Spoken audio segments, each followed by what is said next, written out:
Lord of the Mysteries. Chapter 185. Spiritual World. Waiting for cake? That really wasn't an answer that I was expecting. Of course, if I was able to anticipate the answer of a mental patient, wouldn't that mean that I was almost there myself? The thought flashed through Klein's mind. He maintained his relaxed smile as if he was chatting with a friend. Who's going to send you a cake? Hood Eugen's expression fell instantly, his face long and depressed. No, there's no cake. There's no cake. You stole my cake. His voice suddenly became shrill as he glared angrily at Klein. Without waiting for Klein to speak, he let out a shout and opened his mouth, revealing 2 rows of white teeth. Following which, he leaped from his mattress while salivating. He closed in on Klein with one step and extended his hands, attempting to grab onto Klein's shoulders. He wanted to drag Klein towards him and bite him. Despite the sudden attack, Klein reacted quickly despite appearing a little flustered. He instantly bent his knee and squatted. At the same time, he tilted his body to the side and raised his left arm. Oof! His shoulder slammed into Hood Eugen's abdomen, causing Hood's eyes to turn white and drool to drip from his mouth. But Hood Eugen didn't stop moving. He allowed the momentum to carry him down as he opened his arms in an attempt to pull Klein into a bear hug. Klein tilted his body to the side and rolled over. His movements were smooth as though he had practiced them hundreds of times. He pushed against the ground with his right hand and stood up with a somersault. He decided to go on the offensive and charged forward to restrain his opponent.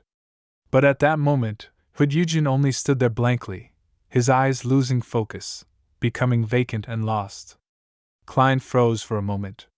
He turned his head towards the corner of the room, only to see Dunn Smith, wearing a black trench coat and matching hat, with his hands clasped tightly together and looking down. The captain has dragged Hood Eugen into a dream. Upon realizing this, he stopped his subsequent attack and took the opportunity to take out the silver ritual dagger that couldn't harm anyone. He used it to create a wall of spirituality which sealed the ward. Klein then took out 3 candles infused with mint and placed them on the window in a triangular formation. One candle signified the Evernight goddess, another the mother of the concealment, and the last represented himself. Soon after, he set up a simple altar and used his spirituality to ignite the candles. Just as he was about to warn the captain, Dunn raised his head and smiled. Hood Eugen's dreams are a sea of chaos. There's no way to guide it. Just as he finished his sentence, a luster returned to Hood Eugen's eyes. It was no longer vacant.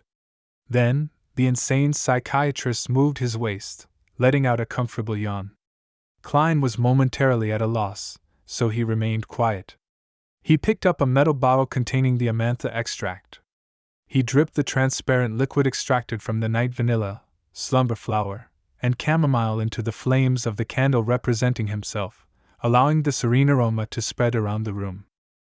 Hood Eugen's nervousness, anger, and relief completely vanished. He languidly sat down again on the edge of his bed and looked out at the crimson moon outside the window in a daze. His eyes once again lost their focus as peace was restored. Klein also felt the peace that came with the night. He set the amantha extract down and sat beside Hood Eugen. He wanted to find something to break down Hood's last line of defense. Only with the removal of the last line of defense could he use the eye of the spirit medication to make Hood Eugen's soul slip into a turbid state. After all, I'm not a professional spirit medium. He had already thought of an idea before coming. He fished out a set of tarot cards from his pocket. This set of cards only had the 22 major arcana, so it was easy to carry around. It was a weapon that Klein had successfully applied for. Each of the cards was lined with metal threads made from pure silver. Each of them was able to kill undead beings. Their patterns were complicated and gorgeous, making Klein feel like they were a collector's item and not used against enemies. Klein cut the deck with one hand and smiled at Hood Eugen. Let's play some card games. Cards? Hood Eugen retracted his gaze from outside the window as he repeated the term in a daze. Klein didn't answer, placing the deck of tarot cards into Hood's palm with a sincerity that could not be rejected. Hood Eugen mimicked Klein's actions, trying his hardest to cut the deck with one hand to some success. The attention of the mental patient was slowly drawn to the hard yet flexible, beautifully textured cards in his hand. He flipped over the first card. It was the picture of a man in tattered clothes with his hands tied. He was hanging by his leg with a faint halo at his head. The Hanged Man. Klein nodded in thought. He took the opportunity to grab the eye of the spirit medicine, dripping the amber liquid onto the candle flame, still the one representing himself. An alcoholic fragrance spread forth, inducing an intoxicated feeling to anyone who took a whiff of it. Eugen spaced out bit by bit, his vision losing its focus. The deck of tarot cards in his hand fell onto the bed. But he remained sitting upright, without slumping over. Klein used cogitation to fight back against the medicine's dreamy effects of turning light-headed and ethereal. He took out another metal bottle from his pocket and twisted the cap open before pouring the blue liquid into his mouth. Serenity Agent. The ice-cold liquid flowed through his throat, down his gullet, and into his stomach. Klein instantly felt unusually awake, without any sense of drowsiness. He slowly exhaled, then familiarly took out the other essential oil extracts and herb powders, dripping them onto the 2 candles signifying the Evernight goddess. In the faint fog, he took 2 steps back and solemnly murmured in Hermes, "I pray for the power of the dark night. I pray for the power of the mystery. I pray for the goddess's loving grace. I pray that you would allow me to communicate with the spirituality of the Beyonder beside me, Eugen." The incantations reverberated around the room, and Klein saw the flames of the candle, now dyed black, spread outward. He didn't avoid them, nor did he guard against them. He allowed the dark night to envelop him. In this unusually lucid state, he felt his spirit leave the protection of his body and enter a space akin to deep space. All around him was boundless, silent darkness. The sky above him was filled with countless indescribable, transparent figures.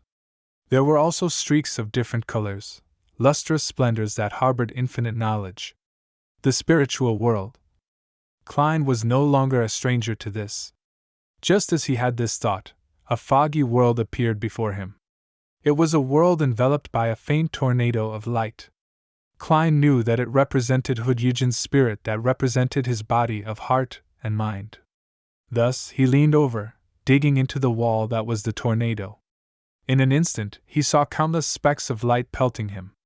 He heard the voices of thousands of people discussing something in whispers. These murmurings were very chaotic and lacked any sense of logic.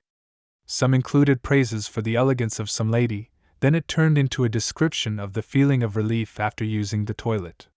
Some started as a weep, then turned into frenzied joy. The insane thoughts latched on and gnawed at Klein's spirit in a bid to assimilate him. But Klein maintained his lucidity and rationality, quickly flying towards Eugen's spiritual world. This is like a pleasant concert compared to the horrifying murmurings and howls I hear when entering the world above the gray fog. Klein smiled secretly and made his way through the tornado. He saw a groggy, translucent Eugen. This sequence 7 psychiatrists maintained the same state as he was in the outside world. He looked over with a dazed expression. Klein stopped before him and asked softly, "Do you know Lenevis?" Eugen replied blankly, "Yes." The light around them underwent a transformation as if Eugen was revealing his spiritual sea. Quickly, the intertwining light revealed a bespectacled average-looking man who wore a sarcastic smile. It was the same Lenevis whom Klein had seen in the arrest warrants. Klein nodded in satisfaction and collected himself. He asked a guided question. "Why did Lenevis look for you?" he said. Eugen's voice slowly turned soft. Suddenly, he changed into a more charismatic voice and laughed a little maniacally. "Eugen, it is the worst of times, and also the best of times. As long as you seize the opportunity, we can become the rulers of this world, we can become true immortals.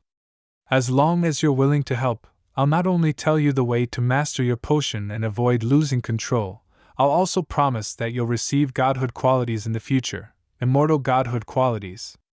You should be able to see the presence behind me. My promise is his promise. In some sense, the psychology alchemists are connected to him. Do not doubt. The psychology alchemists aren't strong enough at the moment. It is unable to provide you with enough help unless you're willing to stay at this level for the rest of your life.